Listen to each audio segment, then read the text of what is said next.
Stress has become a silent epidemic of our culture, yet we glorify busyness at the sacrifice of our health.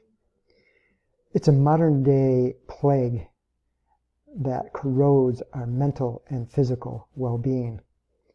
And our cultural conditioning as men makes matters worse, because you see, we're taught not to express emotions and feelings, not to rely on anyone else for help, not to reach out for help, neglecting self-care. My name's Ed Cardinal, and I've been a health and wellness expert for the past 2 decades, helping thousands of men get healthier in all aspects of their life. We've all experienced stress, or you might be experiencing stress in your life right now. And I want to start by relaying some words of wisdom and some information that I heard from Joe Dispenza in a podcast I heard this morning. And he talked about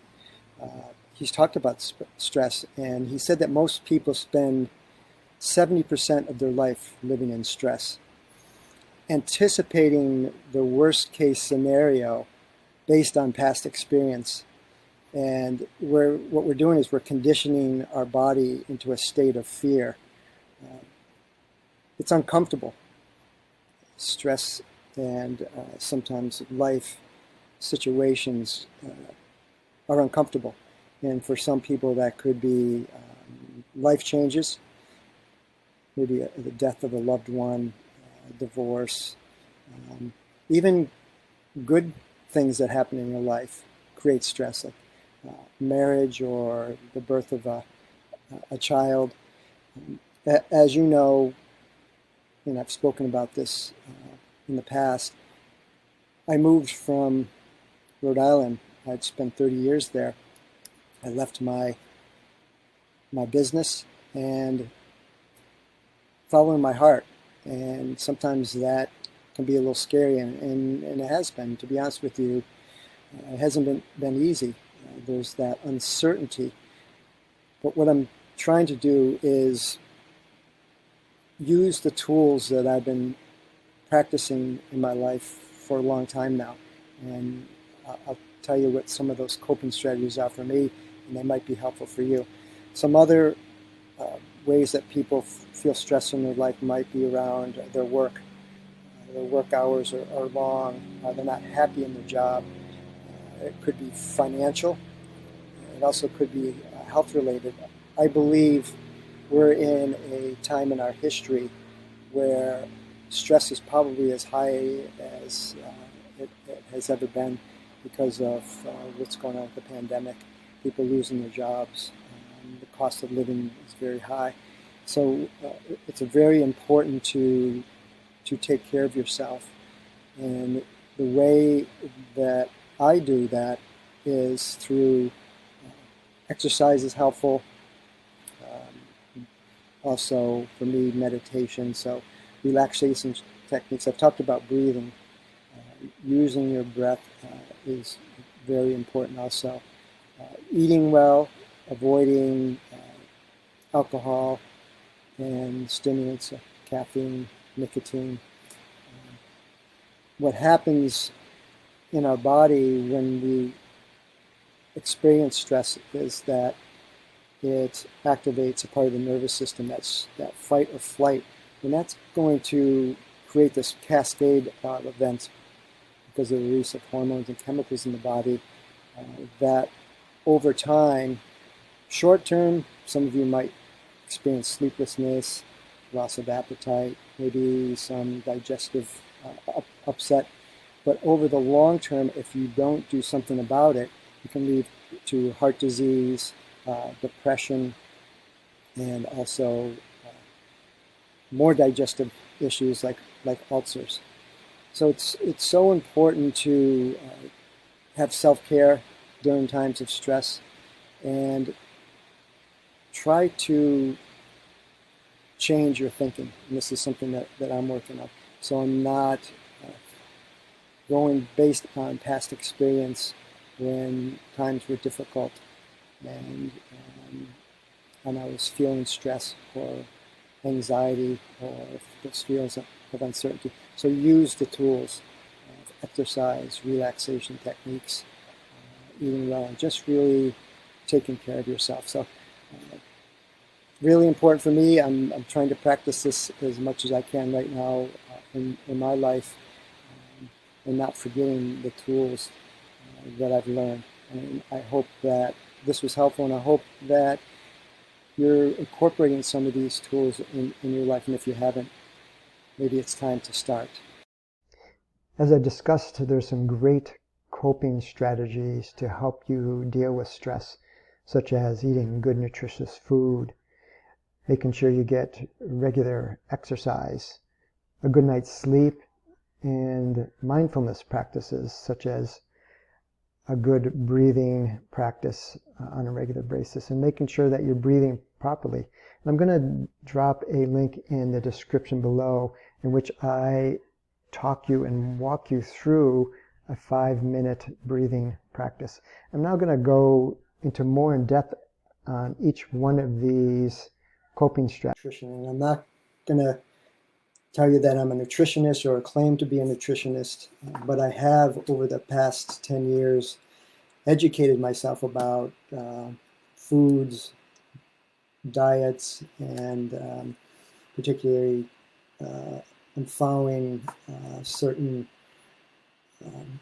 approach that works for me. And the other thing I want to be upfront about is that I don't do the cooking in my home.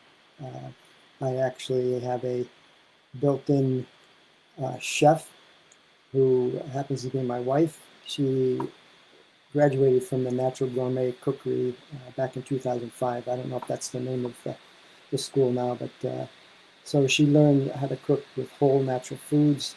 So I'm not going to apologize for that. I am so lucky and blessed to eat good food prepared by her, prepared with love every day. So I'm going to share with you how we, and what I found. I find that it's important to eat as close to the way nature intended. So we support our local organic farmers, so we eat as much organic as we can.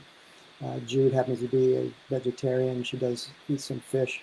I was a vegetarian for 10 years and do eat some poultry, free-range organic, again, supporting local farmers. Occasionally some red meat, but very, very rarely. We find that a plant-based diet works for us, but it's not going to work for everyone. And that's the thing. You need to find out what works for you. There's not one diet that fits all people. We've known people who've tried to be vegetarian or vegans, and because of their body type or their constitution, it didn't work for them. They weren't healthy. They were sickly. They needed to have some meat in their diet, and there's nothing wrong with that. So the other thing that we try to do is eat more foods that are alkaline as opposed to acidic. That would be vegetables, fruits, nuts. You want to have your diet be about 80% alkaline, 20% acidic. And I'll post some foods that are more alkaline or alkaline producing in the body, and the ones that are acidic. And a big culprit for a beverage that's acidic, and a lot of people are not going to like me for this, is coffee. Very, very acidic to the body. So that's how we try to balance our diet. And the other thing that I think is important, and this is something that I need to work on myself, is making sure that you chew your food well. It's going to help to break it down. Actually, the digestive process starts in the mouth when you're chewing your food. I have a tendency sometimes to eat too fast. My wife can attest to that. I'm done much before she is. I have to tell you, I absolutely love food, always have. My mom tells the story that she used to enjoy just watching me eat because she knew I Love to eat. I love the flavors. I love the taste. I love the smell. I love it. So yeah, take your time. Sit down and eat. Don't eat on the run. Chew your food. It helps the food to be able to assimilate quicker. And also avoid foods that we eat foods that are non-GMO. I think that's also an important thing. For the past 10 years, that in my education about nutrition and diet is we're not always going to be able to get what we need from our food as far as vitamins and minerals. And so we added things to fill in the gaps, the nutritional gaps, and we use concentrated whole herbal foods. I mean, there's cultures that have known this for thousands of years, particularly the Chinese, the Indian cultures, and have been doing that with filling in those nutritional gaps with herbs and plants. That's something that we feel very strongly about and have been doing for over 10 years. So the other thing that you might have heard about is intermittent fasting, and that's something that I started doing probably about 2 years ago. And so what I do is maybe 3 days a week, I won't eat my first meal till afternoon. And what that does is it starts to train your body to use fat, the stored fat, as fuel. So it can help with weight loss, exercise, or moving your body. We were designed to be active and to move, not be sedentary. And I don't know if you remember what it was like as a kid, if you were anything like me. We were outside all day, running, jumping, skipping, climbing, and it felt good as a kid to move our bodies. And unfortunately, I don't know if kids these days are doing the same thing with technology. And what we're seeing because of that is an increase in obesity, not just in children, but adults too.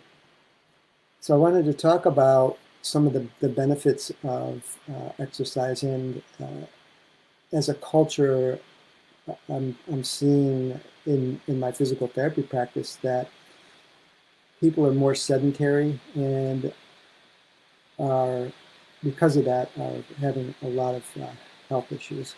And another unfortunate thing is that it hasn't gotten any better with the pandemic. In fact, it's gotten worse. And my patients and other people I know are complaining about weight gain during the pandemic because of that, being sedentary, and also mental health issues, feeling isolated, disconnected, depressed, anxious. And exercise is a great antidote for both of those things. So let me talk a little bit first about some of the physical benefits, and I'm going to talk specifically about the circulatory system. So that's the system that pumps the blood through the body, and the heart is the pump. So when we exercise, so I'm talking about raising your heart rate, so cardiovascular exercise, raising your heart rate, increasing the blood flow through the body. It's going to bring more oxygen to the organs, to the brain, so it's great for improving brain function. It's exercise great for strengthening the heart, lowering blood pressure. And it's also going to bring oxygen to all of the organs, so it's going to decrease the incidence of disease and other illnesses. So amazing benefits, and there's so many other things I could get into, but I want to just keep it basic to the circulatory system, and also touch upon the musculoskeletal system, and that's where strengthening comes in. So I think it's good to work out your cardiovascular system, so the circulatory system, but also the musculoskeletal system. That's the muscles and the bones. So strengthening program. Um, and in that process, you're increasing muscle mass and also the density of the bones, particularly for women as they get older. It's great for reducing the incidence of osteoporosis. The other thing that exercise does help decrease, as I said, obesity, helps with weight loss, and also the incidence of type 2 diabetes. Another thing I wanted to mention, and this goes back to what I said about some of the struggles people are having during the pandemic, is mood. So exercise helps increase and improve mood, and that happens for a reason. There's the chemical serotonin is released in the brain when we exercise, and also endorphins. So endorphins are hormones, and those are the feel-good chemicals and hormones that are released in the body, so it improves mood. So again, exercise is a great way to improve health and also to improve mental health. So how often should you exercise? Well, first of all, choose an exercise that you enjoy. So that might be walking, dancing, the martial arts, anything that's going to raise your heart rate. And if you don't exercise now, start with baby steps. Start maybe 1 day a week, but work up to 3 to 5 days a week, at least 20 to 30 minutes of cardiovascular exercise, and then work in some strength training in there a couple of days a week. Also, sleep, so important to our health. Optimally, we want to have about 7 to 9 hours of sleep a night. And I know for me, I've known this since I was a kid, that I'm probably good right about 8 hours. That's when I feel the best, and that's going to be different for different people. And during our sleep, we go through 3 phases of sleep. It's deep sleep, light sleep, and REM sleep, which stands for rapid eye movement. And we go through those phases every 90 minutes. So the first phase, and it's in that order: deep, light sleep, and then REM sleep. During deep sleep, there's a part of the brain called the hippocampus, and the memories, the experiences of our day are stored there. And during deep sleep, that information is dispersed to other parts of the brain where it's stored. Right? During light sleep, it creates the opportunity for us to learn new information by clearing out the hippocampus. I heard this metaphor, but during light sleep, the hippocampus is swept clean, so more learning can take place the next day. And then during REM sleep, that's the opportunity for the new information that's being stored in the brain to connect with the old information that's been stored there from the day before, from the years before, from our childhood. And what it does is it helps us to make sense of that information and organize it. And it improves our ability also to connect the emotions to those memories and the information, and allows us to process emotionally charged events. So as you can see, a good night's sleep helps strengthen the memory and our ability to learn. So what is the recipe for setting yourself up to succeed for a good night's sleep? So think dark. So you want the room to be dark so that it stimulates the hormone melatonin, which helps us sleep. Also, you want to stop using blue light, like iPhones, computers, even your bedside lamp. So anything that emits a blue light, you want to stop using at least an hour before, because actually what that does is it inhibits the release of melatonin. And lastly, you want the room to be cool.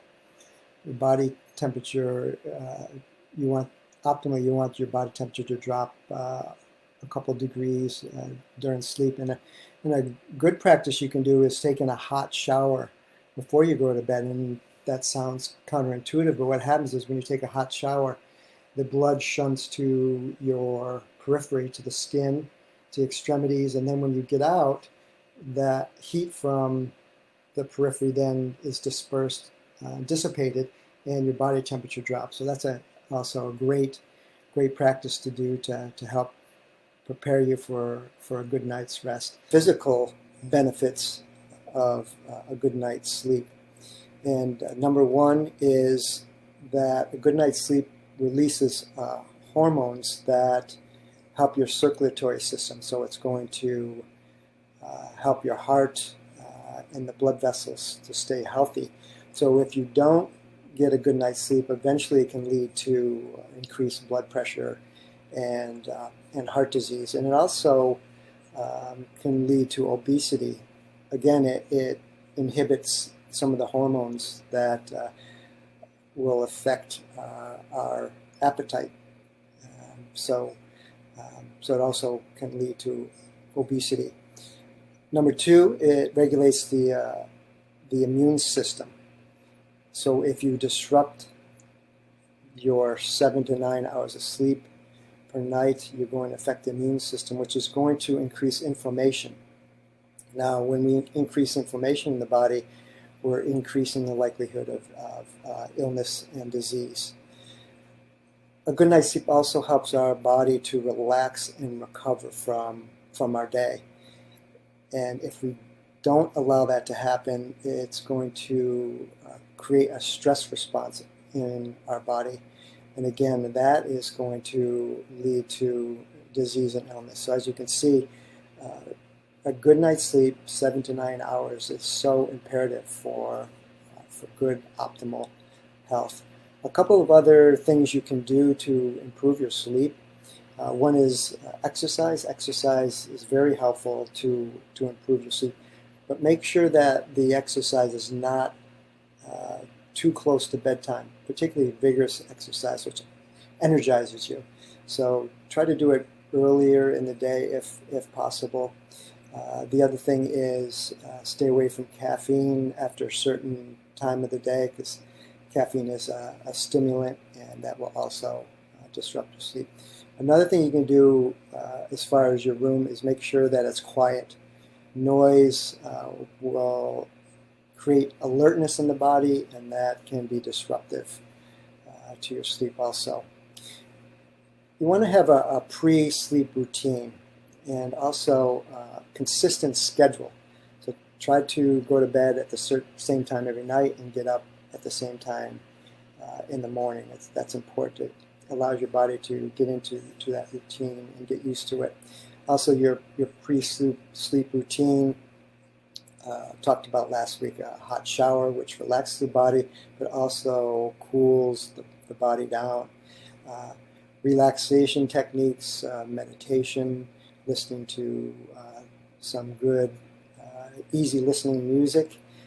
Also, essential oils. Lavender is a great essential oil that helps to improve sleep. What I've done for years is I make this spray, this lavender spray. I use distilled water, aloe vera juice, and then lavender essential oil in a spray, and I spray my face 3 times before I go to bed, and that seems to help me be able to sleep easy. So those are some tips for improving your sleep. And also one other thing, as far as eating, you don't want to eat too much too closely to bedtime, again, because your digestive system is going to be working, and that's also going to not allow you to relax and renew. Breathing.